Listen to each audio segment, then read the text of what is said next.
Alors, bienvenue à la deuxième partie sur la capture de la volatilité avec différents outils. Donc, là, ce que j'ai fait, c'est que j'ai fait un test avec Volatility Framework. Volatility Framework, ça nous permet d'extraire les données suite à une capture de la mémoire faite avec un RAM captureur ou FTK Major, donc une image de la volatilité. Puis on veut extraire par la suite les informations. Sauf que ça n'a pas marché tout à l'heure, puis là je suis en train de refaire un test. J'ai refait une image j'ai refait une capture de la volatilité de la machine virtuelle qui est ici ouverte, Commando VM. Donc j'ai fait, comme j'ai fait dans la première vidéo, j'ai fait une capture de la volatilité avec FTK Major. Puis ça n'a pas l'air à fonctionner. Cette valeur, je dirais que j'ai souvent des problèmes avec Volatility Framework version Windows. Faudrait qu'à un moment donné que j'essaye avec la version Linux. C'est que tantôt j'ai fait la capture de la volatilité avec vous allez voir les noms de l'image. Donc ce que j'ai fait, c'est que quand on va sur le site de Volatility, on télécharge la version standalone qu'on appelle. Pour Windows, la version 2.6. Puis après ça, comme vous voyez, il faut lancer l'exécutable en mode DOS. Puis on fait "-f" pour fichier et on va chercher donc notre fichier. Comme moi, c'était memdom.mem. Et image info, c'est la première commande qu'il faut faire pour savoir c'est quoi le OS qui est installé. Donc, c'est quoi le système Windows qui est installé sur la machine qu'on fait la capture de la volatilité. Puis, ce que je vais faire, je vais réouvrir, je ne sais pas pourquoi il a fermé le... Donc, image info, c'est la première commande qu'il faut faire. On va retrouver.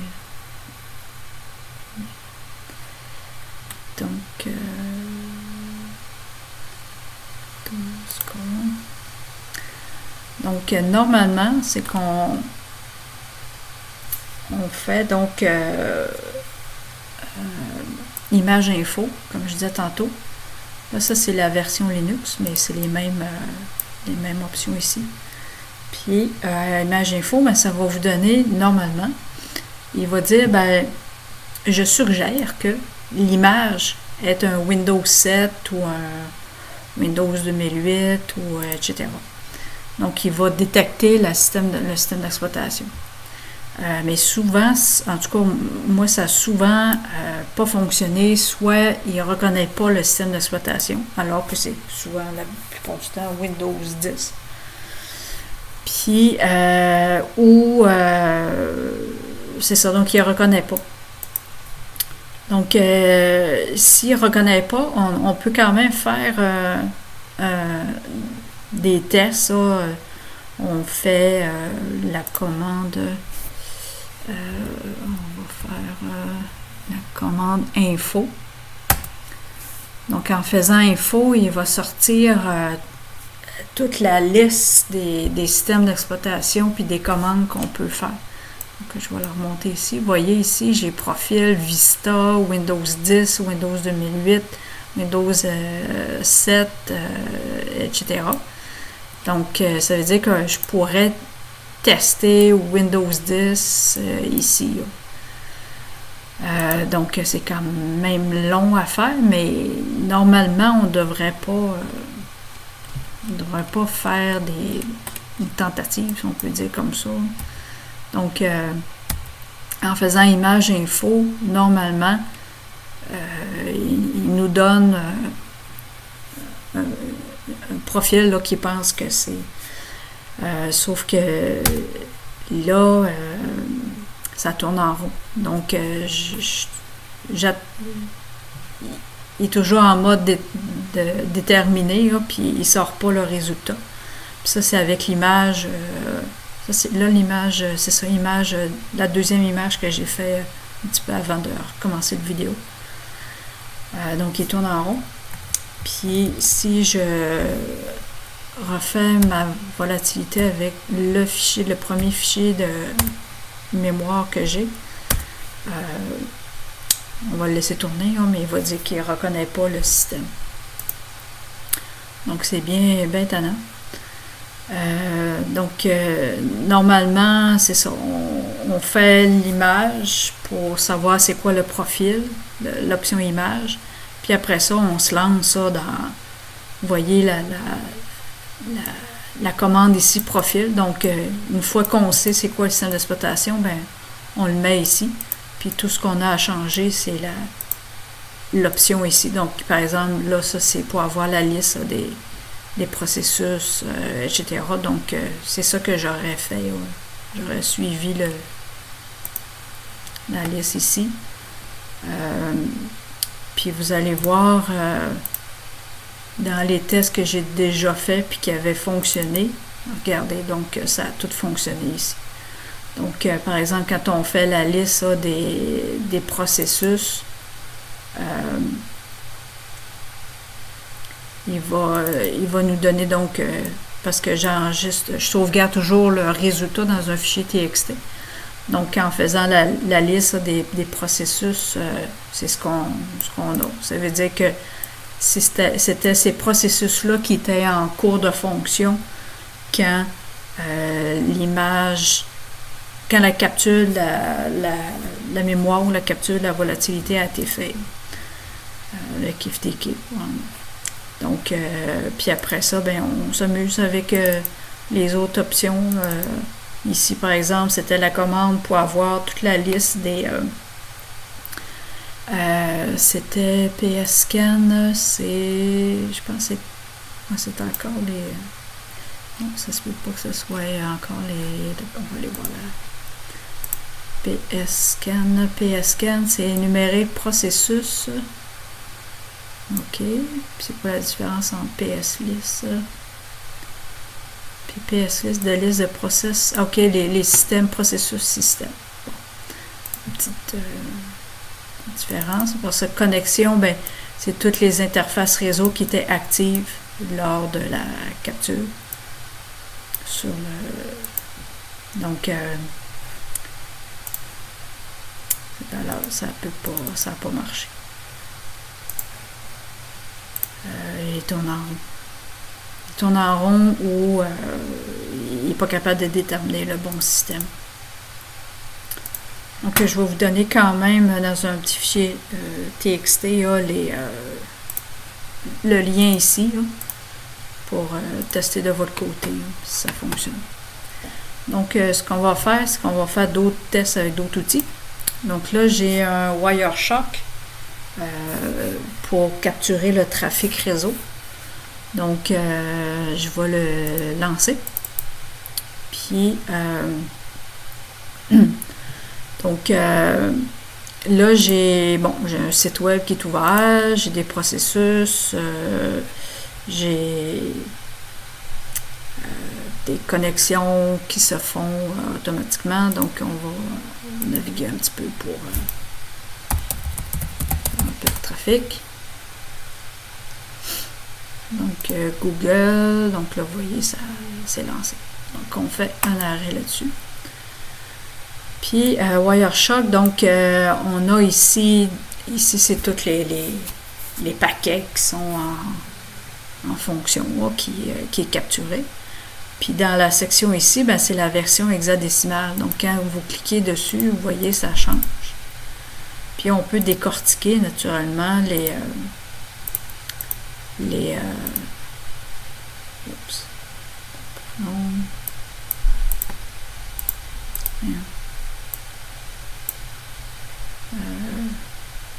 Bon.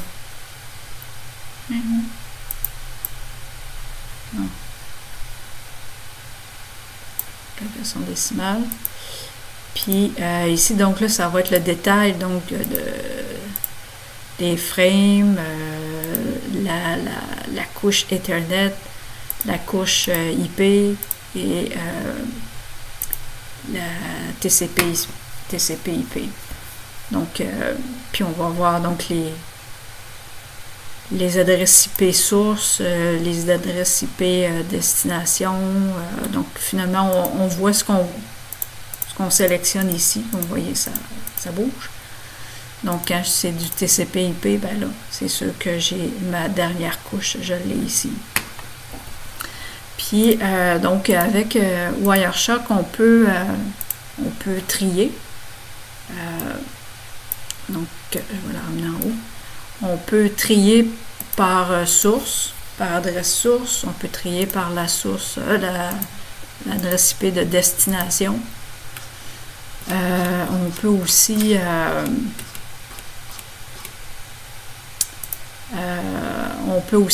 par protocole. Donc je pourrais avoir ici, là, j'ai toutes les DNS, Quick. Après ça, qu'est-ce qu'on a en haut? TCP. Ici, là, ça va être intéressant tantôt, on va revenir. Il va y avoir donc, on peut jouer avec. Là. Donc ici, on va tout avoir nos protocoles. Puis ici, ben, c'est tout simplement l'information du paquet. Donc si, par exemple, je suis en train de télécharger un fichier sur FTP, connexion SSH, peu importe, la navigation sur Internet, je vois ici l'information du paquet. Puis ici, ben, c'est le temps, le time. Puis tout ça, ça peut être changé dans, si je me souviens bien, c'était dans la vue.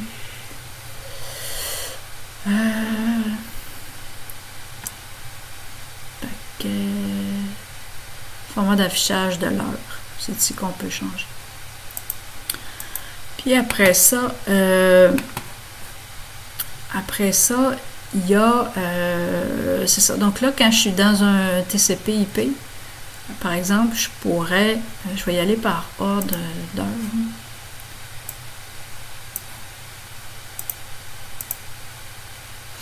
Donc, par exemple, ici, on a du TCP/IP. Donc, il y a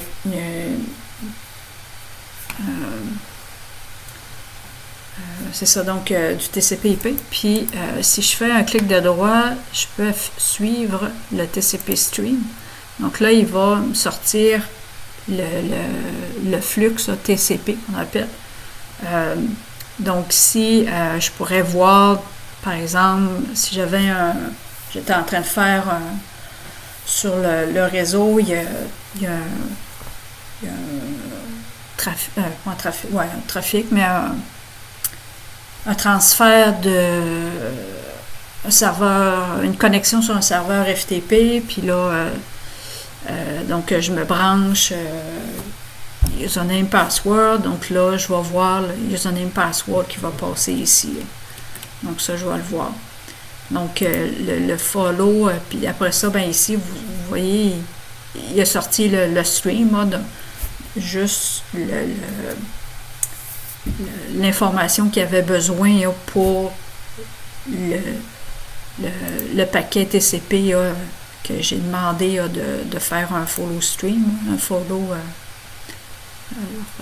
ici, comme ça. Donc si par exemple je retourne à un autre TCP, puis je fais suivre TCP stream, il n'y en a pas. Donc ça veut dire qu'il n'y avait pas de paquet qui a été transité ici, transité. Je vais retourner en time. Bon, je vais lancer un autre, ça va être plus facile peut-être, capture. Bon, je vais me promener un petit peu. Aller sur Kali.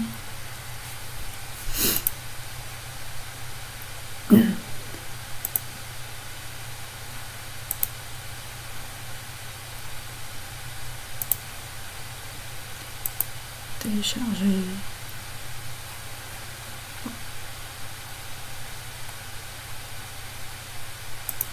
merveille. Parfait. Si je descends là, donc là, je vais voir que j'ai été sur Kali. Je ne sais pas à quel moment donné, hein, mais on a fait un peu de navigation. Donc là, je pourrais trier par protocole. TCP. Par source, par destination, etc. Des fois, j'ai rien ici. Mais des fois, je peux avoir quelque chose. Là, j'ai quelque chose. Donc, bon, vous allez dire qu'on ne voit pas grand-chose, mais des fois, on peut voir quand même l'information qui est transigée. Puis après ça, ben ici, on a de l'information, comme je disais tantôt. On peut décortiquer toutes les petites flèches ici. On peut voir, on va voir toutes les flags, les flags du... par exemple, c'est-tu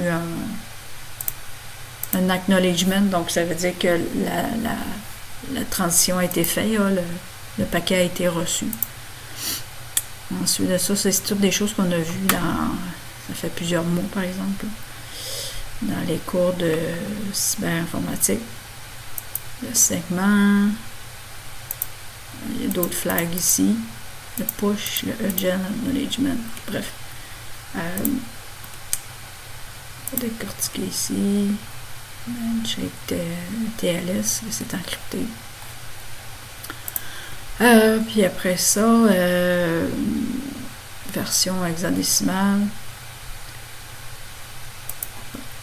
Puis après ça, je peux y aller par filtre aussi. Donc, si par exemple, je voudrais... puis il nous donne aussi, dès qu'on fait IP point, il nous sort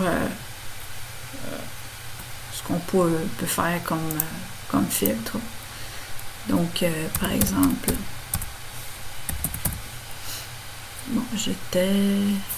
On va essayer de trouver une adresse que... Bon, ici,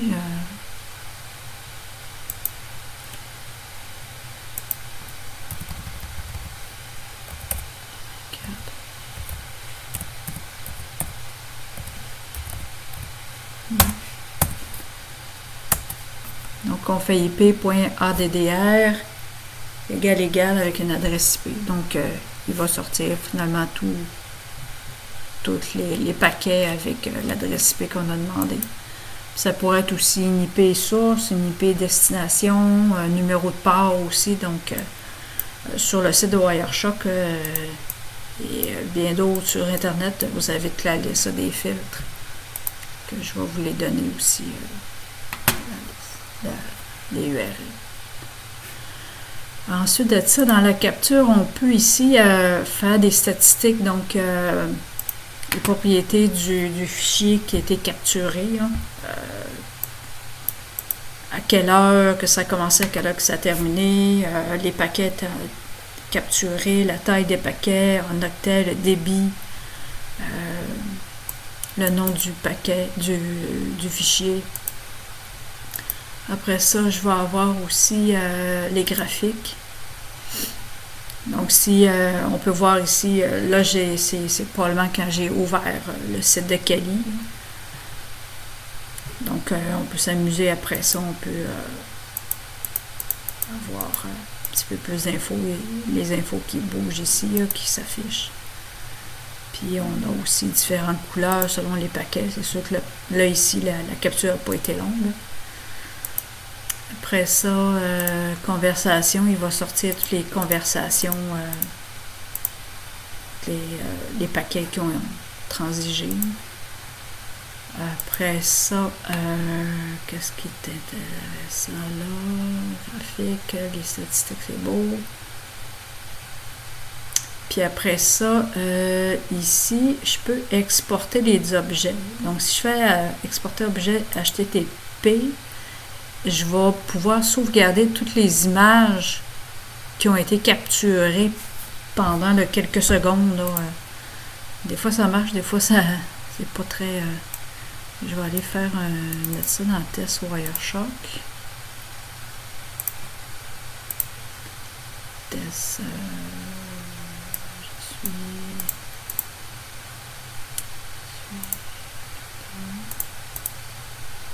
this Wireshark. Non, c'est pas ces fichiers-là.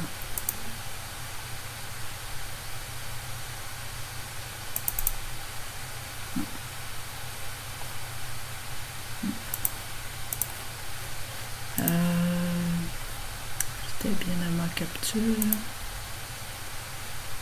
HTTP.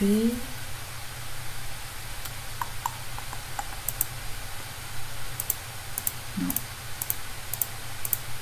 Non, c'est pas les OCSP request. Type de contenu. Ok, ouais.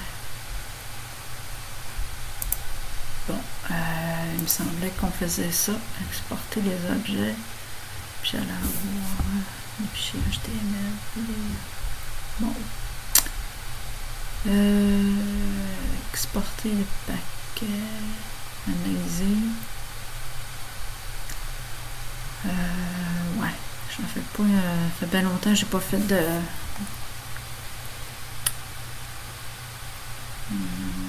non, pas mal certaine, c'était ça ici.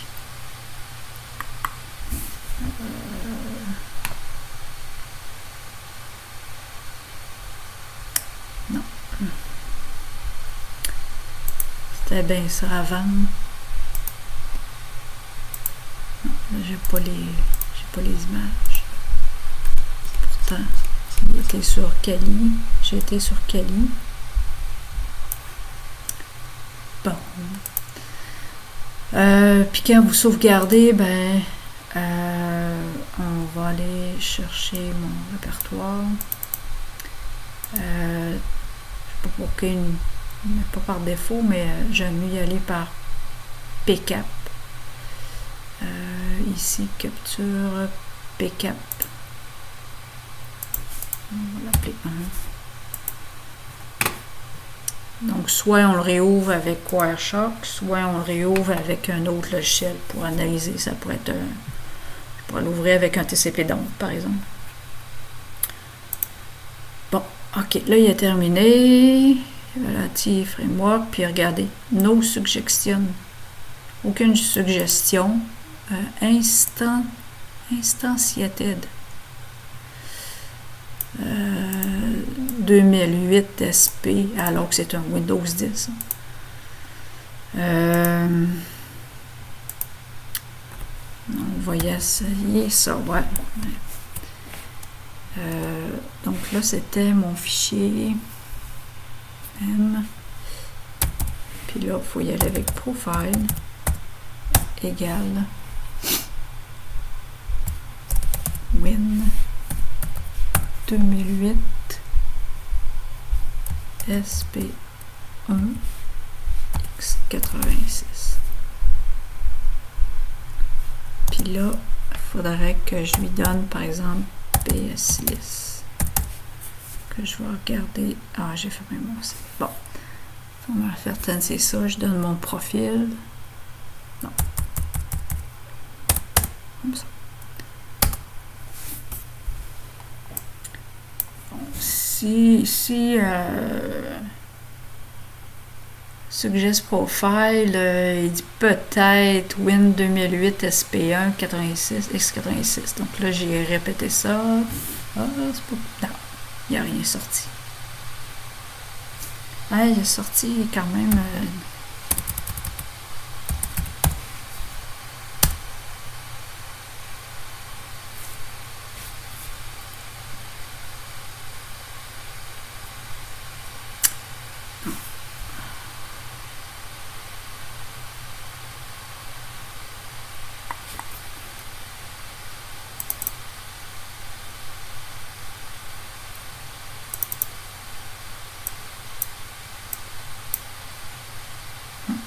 il va pas les...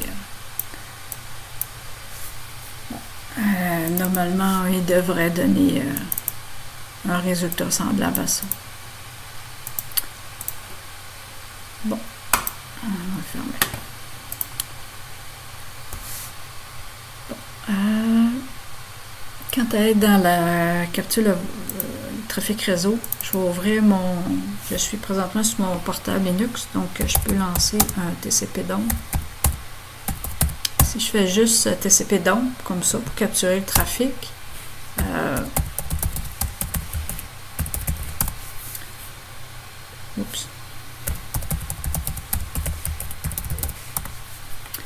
il va partir la capture, donc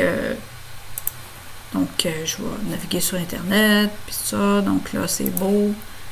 Il a capturé ce qui transige sur le réseau. Mais je l'ai affiché ici, dans le terminal. Mais je pourrais lui dire, ben, capture, puis après ça, sauvegarde ça dans un fichier quelconque. Par exemple, je pourrais lui dire de... Oups, que je change mon...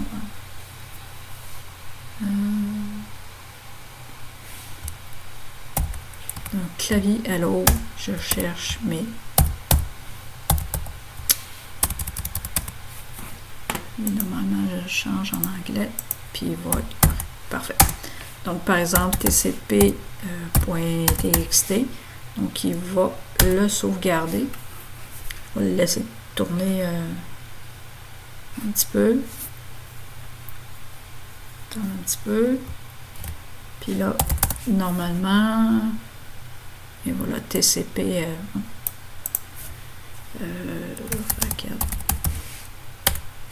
Donc, c'est ça que sauvegarder dans le fichier TXT. Sauf que je pourrais lui dire, je veux capturer sur le réseau juste les connexions FTP ou la navigation HTTPS, HTTP 80, ou je veux capturer juste le DNS. Bref, on peut lui donner le numéro de port qu'on veut. Puis, je pourrais aussi, au lieu de sauvegarder en fichier TXT, je pourrais le sauvegarder en PK pour l'ouvrir dans Wireshark. Donc, je vais, après ça, il faut par exemple lui donner, c'était quoi donc?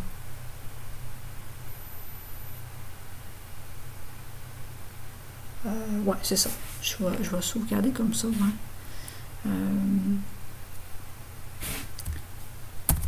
semble que j'avais d'autres choses à mettre. On va le lancer de même. On va attendre encore un peu.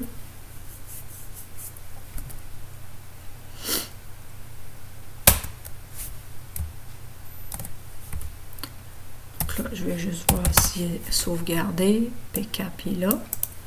Donc, soit je l'ouvre dans Wireshark, soit je l'ouvre, si je me souviens bien, c'est -R pour un replay, puis le nom de mon fichier PK. Ouais. Ça fait qu'il ne le prend pas. Unknown file format, PK. Ah ben, bon, je vais l'ouvrir avec Wireshark. Normalement, j'ai Wireshark sur mon poste.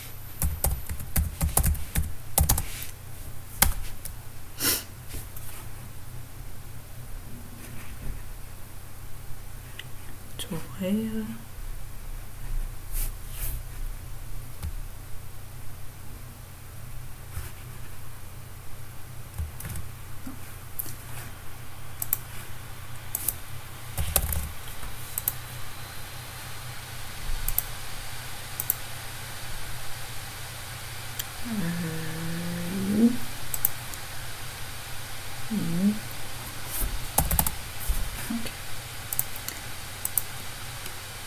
PK.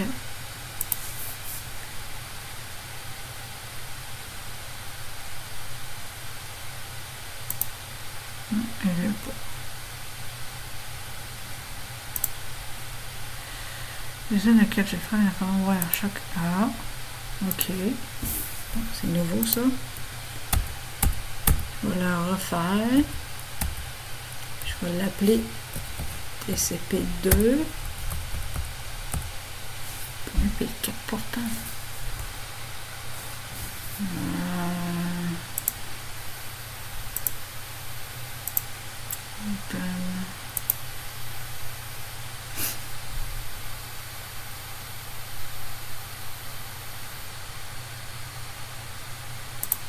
On va essayer avec l'autre format que PCAP-NG.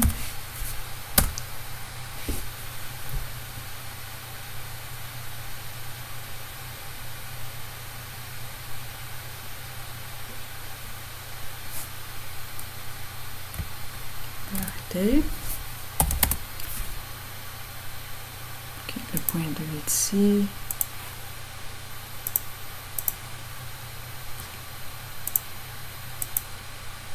Non, on a un problème avec le TCP dump. Pas supposé de faire des erreurs de même.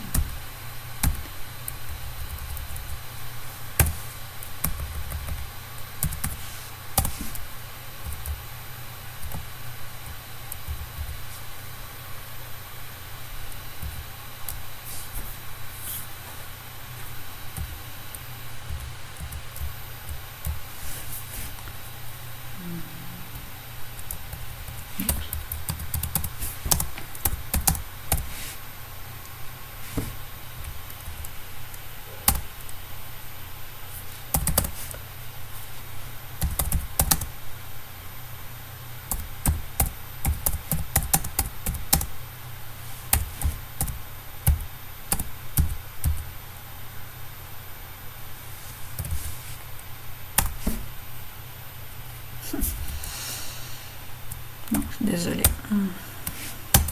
Tout ça, ça marchait avant. Je sais pas pourquoi ça marche plus.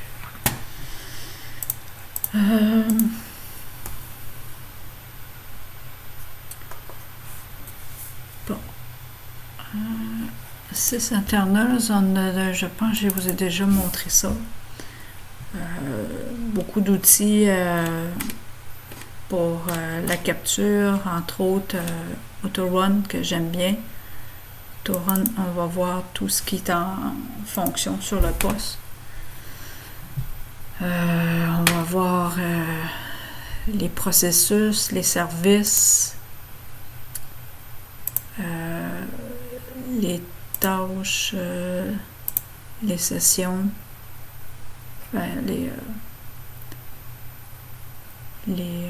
c'est ça, les applications. Puis on peut faire un clic de droit dessus. Je pourrais rechercher sur Internet c'est quoi tel exécutable, tel fichier qui est en cours d'exécution. Je pourrais aussi sauvegarder, si je me souviens bien, jump file. Non, ah, ok, save ici, il est grisé.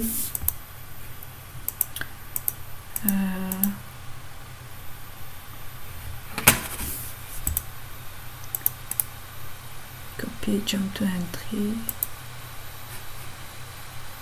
Je vais le redémarrer en mode admin.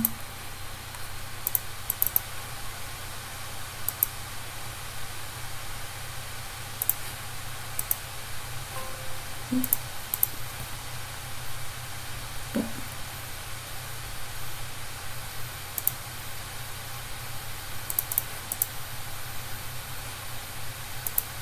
Je sais pas pourquoi je ne vais pas sauver. Bref, on peut faire un clic de droit, search online, ici.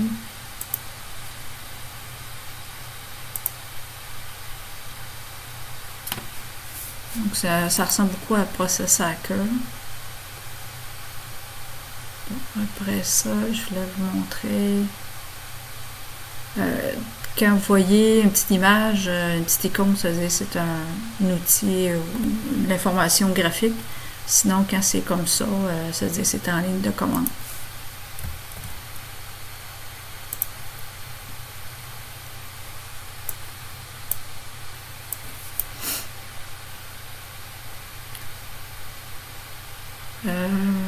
c'est ça. Donc là,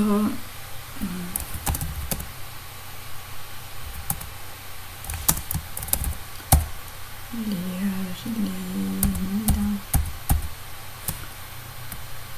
document. Où suis-je? Bon,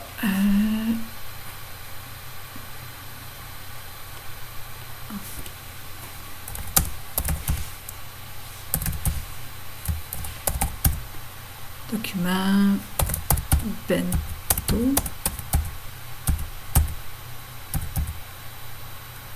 Document.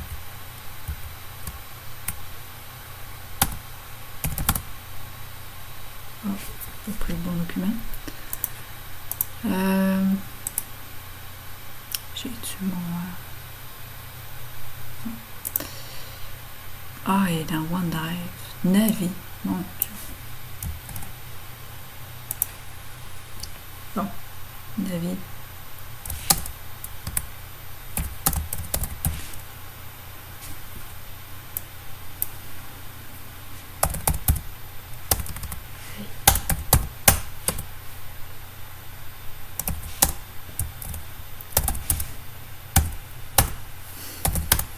Bon, pourquoi?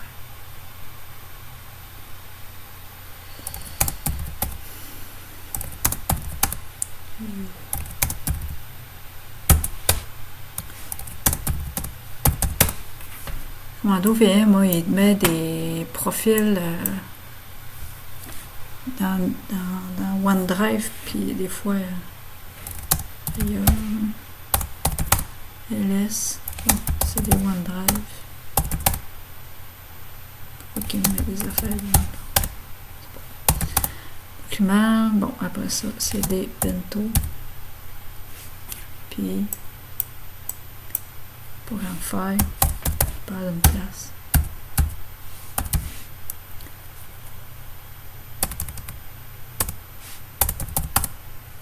Oups.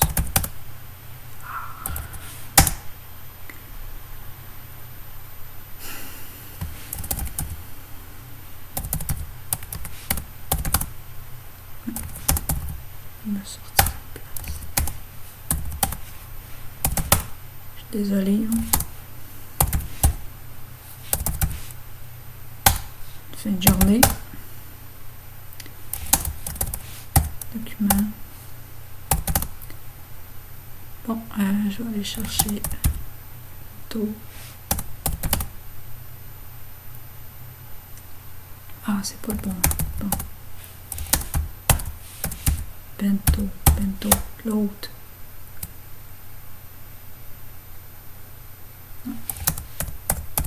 Bento 21.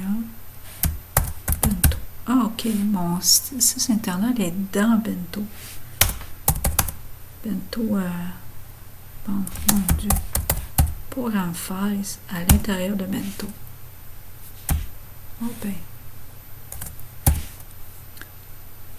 Site internet. Bon. Donc là, si je veux, par exemple, utiliser un PS file pour avoir le processus, il faut que je le lance. Process file. Donc là, il va lister. Va donc.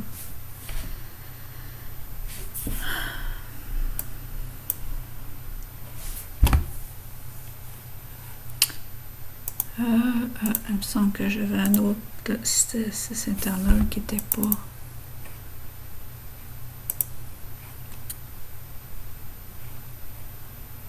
dans Bento.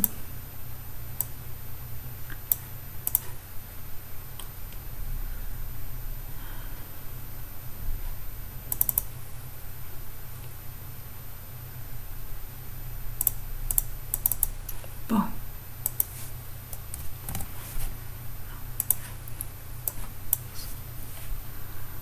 Bon, c'est là que j'aurais dû aller tantôt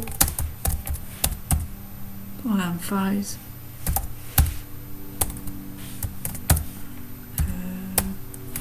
Ça c'est terminé.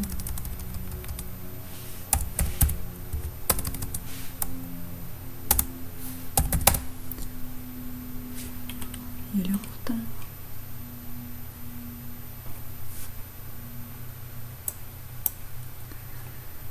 Ah. Programme de temps. Hey.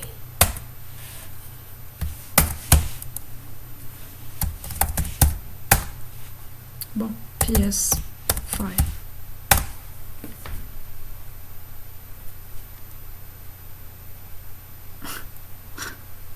OK.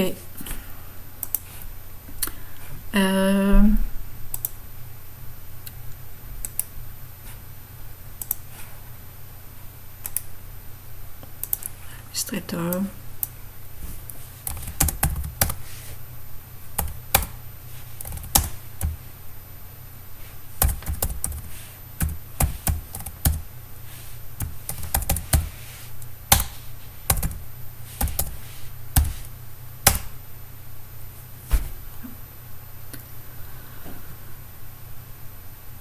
Pourquoi qu'il me dit ça? Un remote. Il tombe bien coco. Open remotely. Voyons donc.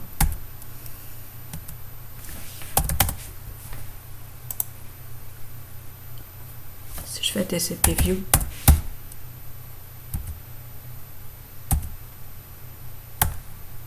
Bon.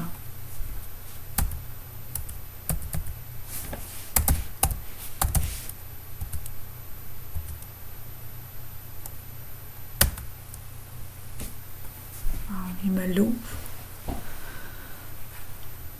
Donc ça, je vous en ai déjà parlé. TCP View, on voit toutes les interfaces réseau qui sont actives avec le numéro de processus, protocole, l'adresse IP locale, le port, le remote address, donc l'adresse de destination, HTTPS, puis l'état, ben, c'est en mode établi.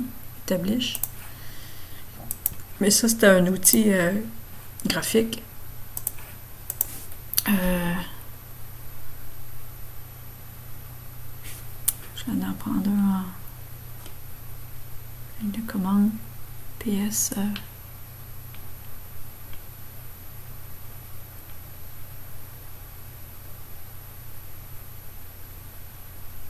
PS. Login.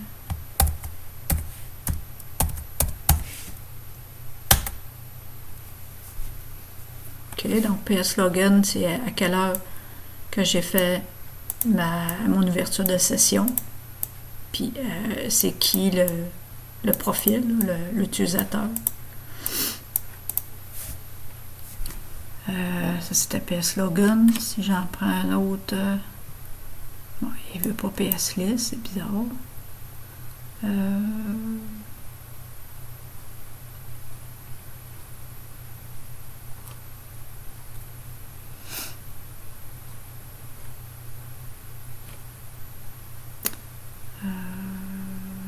Bon, faire proprement, ouais.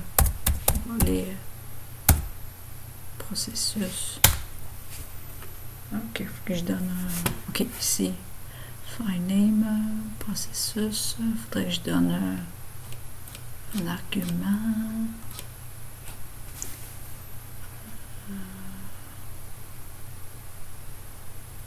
Tu as une liste moyenne.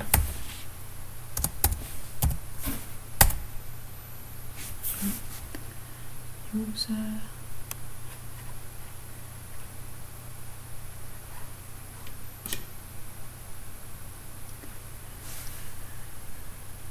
Ton folder. Ah, OK.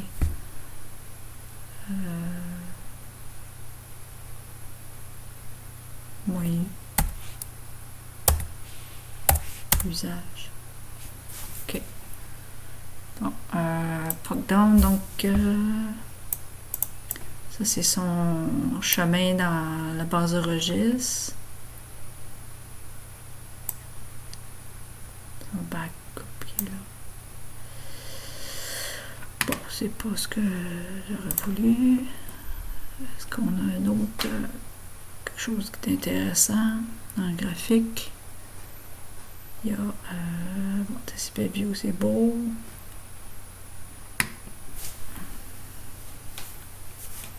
Pas beaucoup en graphique.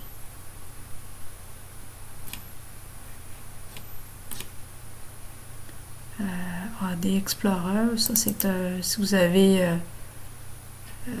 pour vous connecter à l'Active Directory sur votre réseau.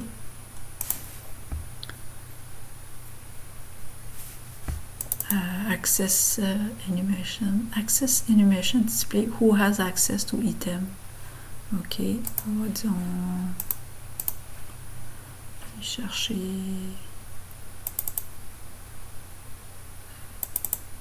Non, pas ça.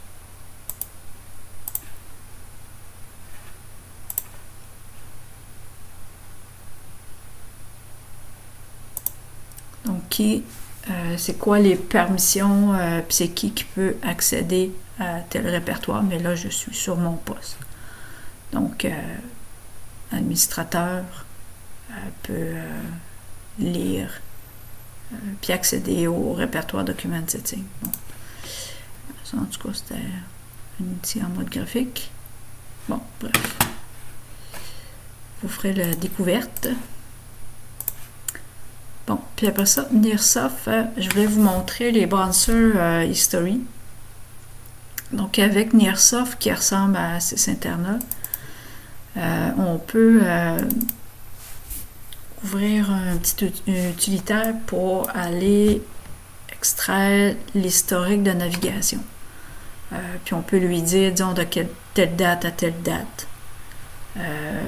Puis là, les browsers qui sont installés, donc je vais en décocher une coupe. On va y aller avec juste Firefox. Donc ça, c'est l'historique de navigation sur la machine virtuelle avec Firefox. Donc on voit que j'étais allé sur des sites tout à l'heure. La date, l'heure, c'est ça, le URL. Donc, si j'avais téléchargé ici, regardez, j'ai téléchargé un fichier Firefox, l'utilisateur, le profil de l'utilisateur, le répertoire du fichier historique. Donc, on peut faire ça avec Firefox, on peut faire ça avec Chrome, n'importe quel navigateur. Mais après ça, ils en ont fait aussi spécifiquement avec Chrome. Je pourrais aussi avoir Browser Download, donc ici, il irait juste chercher l'historique des téléchargements. Il y a des bons outils dans Firefox. Nearsoft, c'est juste que des fois, l'antivirus n'aime pas ça quand on télécharge Nearsoft, donc c'est juste de donner une exception pour le téléchargement. Puis après ça, on a il y a énormément d'outils. TCP Log View qui ressemble à TCP View. USB Log View, donc tous les périphériques USB qui ont été branchés. C'est sûr que là, je devrais pas en avoir parce que je suis dans ma VM puis j'ai pas branché de clé USB. USB de View, c'est la même chose, ça ressemble pas mal le même outil. Ensuite de ça, qu'est-ce qu'il y a? Wireless, Prefetch, PST Password, processus, le network, j'ai vu Network Traffic View tantôt, ouais. Donc, TCP, Ethernet, ouais.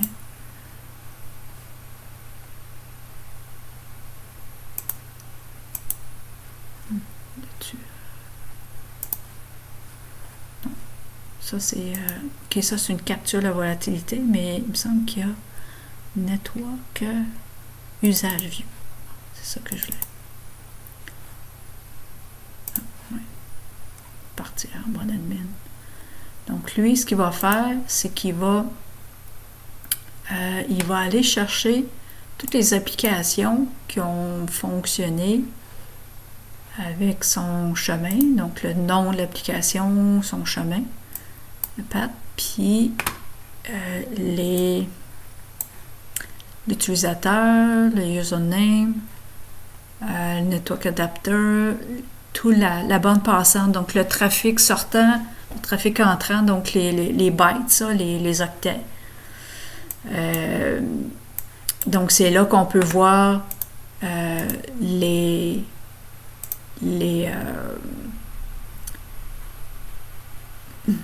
applications qui ont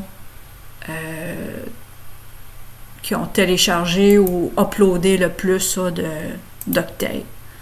Donc, par exemple, ici, choco.exe, c'est chocolatier, c'est ce qui sert à faire la mise à jour de Commando VM, vu que c'est une VM de mendiant. Eux autres, quand on fait une mise à jour, ça décolle un script de chocolatier, puis il va chercher toutes les mises à jour de la VM. Donc ici, j'ai un Firefox qui était ouvert, puis il a envoyé 14 650 513 bytes, puis il en a reçu 1,3 million de bytes. Donc c'est avec des outils semblables à ça que quand je suis en investigation sur l'analyse d'un poste, par exemple, qui a eu un SOC-Golish, un programme malware qui exfiltre les données qui sont stockées dans le navigateur, ben, je vais voir ici avec le bytes, le send et le receive, s'il est à 0, tant mieux, ça veut dire que ça n'a pas fonctionné, ça a été bloqué. Mais si j'avais un 3000 octets ou 300 000 octets, peu importe, ça veut dire que j'ai eu une communication puis qu'on a eu une exfiltration. Il y a des données qui ont passé qui ont été exfiltrées. Donc, avec les applications, en plus, je vais le voir, ce Golish, par exemple, il va utiliser un NetSupport pour son tunnel de communication. Ben, je vais le voir ici, par exemple, netsupport.exe, puis il y a eu un envoi de 10 MB de données, puis il a reçu 2 MB de données, donc ça veut dire qu'il y a eu une communication avec le tunnel. Le tunnel a fonctionné, qu'il y a eu une exfiltration de données. Que ça, c'est des bons outils Network View. Moi, je prends le Srumdump, mais c'est la même chose. Je vais faire un test je vais créer un petit fichier. Document test 2. Je vais écrire un petit mot. Un test de... on va faire... ouais, c'est ça. Ben, c'est un test de hachage. Puis, c'est bon. Donc, je sauvegarde. Donc là, ce que je vais vous montrer, c'est d'abord un logiciel pour faire le calcul du hash, valeur de hash. Puis ça, ben, il y en a un d'installé là-dessus, là, mais il y en a énormément de ces applications-là pour calculer le hash. Donc, vous voyez ici, lui, c'est HashMyFiles. Il va calculer le MD5, le SHA-1, CRC32, SHA-256, 512, etc. Il va vous donner le path, la date de modif, de créer, donc les MAC times, etc. Puis on va pouvoir sauvegarder le résultat dans un fichier HTML. Donc je vais ajouter mon fichier test qui était sur le bureau. PC, bureau.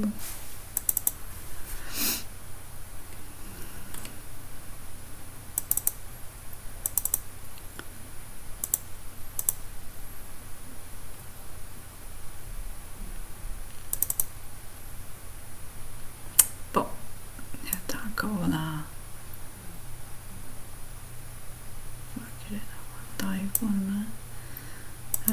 Ici.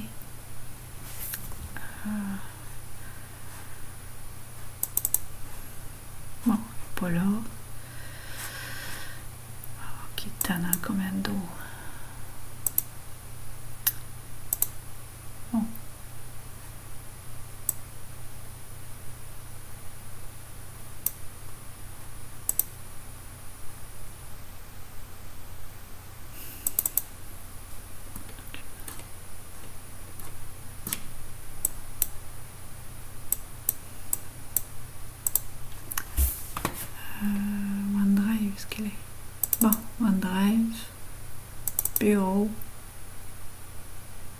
test 2. Bon. Donc, mon test 2, sa valeur de H, MD5, SHA-1, SHA-256. 256 est toujours plus long que le SHA-1 et le SHA-1 est plus long que le MD5. Puis ça, ben, je pourrais dire, ben, je veux le sauvegarder. Je vais faire c'est dans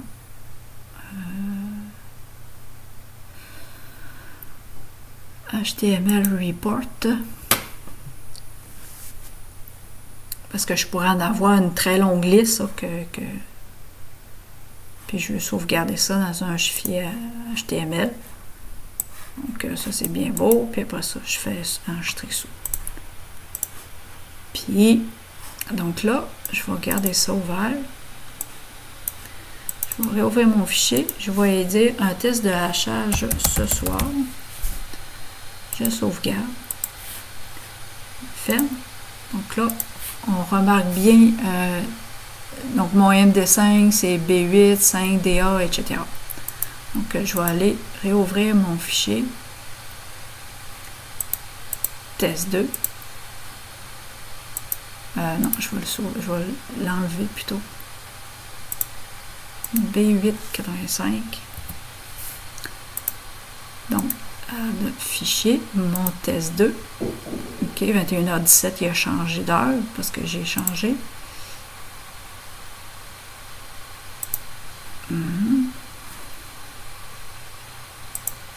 Bon. Bizarre. Oups.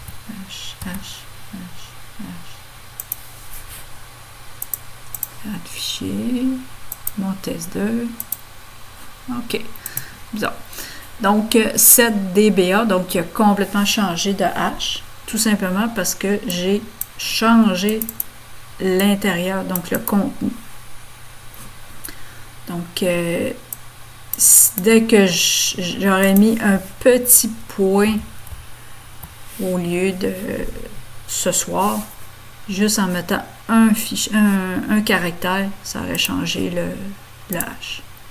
Donc, le H a complètement changé. Puis, ce que je vais faire, je vais ouvrir mon hexadécimal. Donc, lui, c'est EXD, ça pourrait être Winex. Ça aussi, il y en a plusieurs des outils comme ça. Est-ce que je peux faire un clic de droit pour commencer à chercher le... Oups!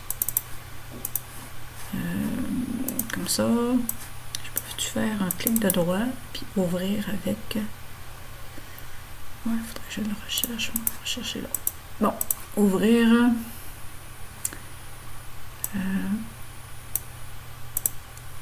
OK, bureau, test 2.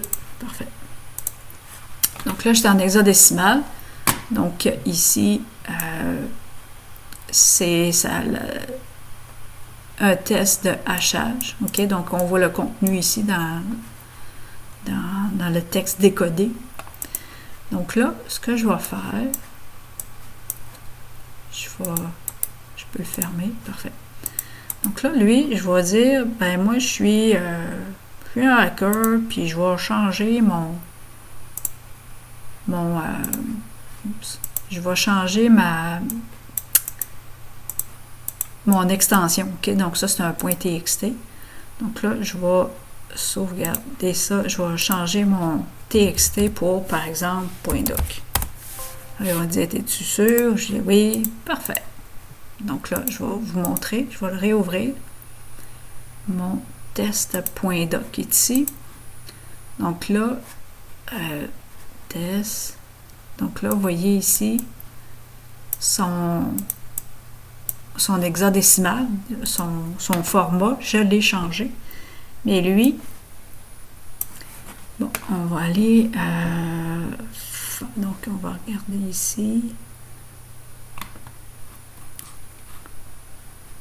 Peut-être pas comme Winex, mais donc j'ai mon hexadécimal ici. 75, 6E, 20, 74, donc j'ai tout ça. Donc là, parce que j'avais pas tout à fait remarqué tantôt, je vais faire un copier. Je l'ouvrir ici. Copier là. Donc ça, c'est mon hexadécimal, mon format de ma signature de fichier pour mon fichier test2.doc. Ah, j'aurais pu le laisser ouvert. Donc là, je vais y remettre son .txt. C'est un fichier txt à l'origine. Ouvrir ça. Mon test 2.